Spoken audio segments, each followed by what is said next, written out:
আনে যাও শোনো পাখি জানো দেখো শোনো পাখি মারো বাহারে।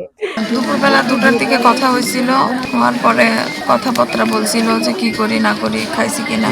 তো কথা বলার পরে বলছিল রাতে ফোন করবে, তো রাতে তো ফোন করে নাই। রাত 1টার দিকে কথা বলার কথা ছিল, বাংলাদেশে তখন রাত 1টা বাজে, তখন ফোন করে নাই। আমি বসেছিলাম যে ফোন করবে, তখন ফোন করে নাই। হঠাৎ করে এখান থেকে ফোন করে বলে যে মারা গেছে। কি বুঝলেন ভাই? অনলি যেটাই চাই। এছাড়া আর কিছু বলার নেই।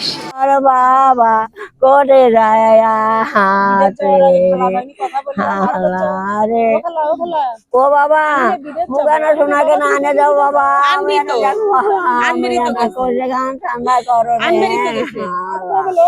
মোর কর ময়না ঠান্ডা করি।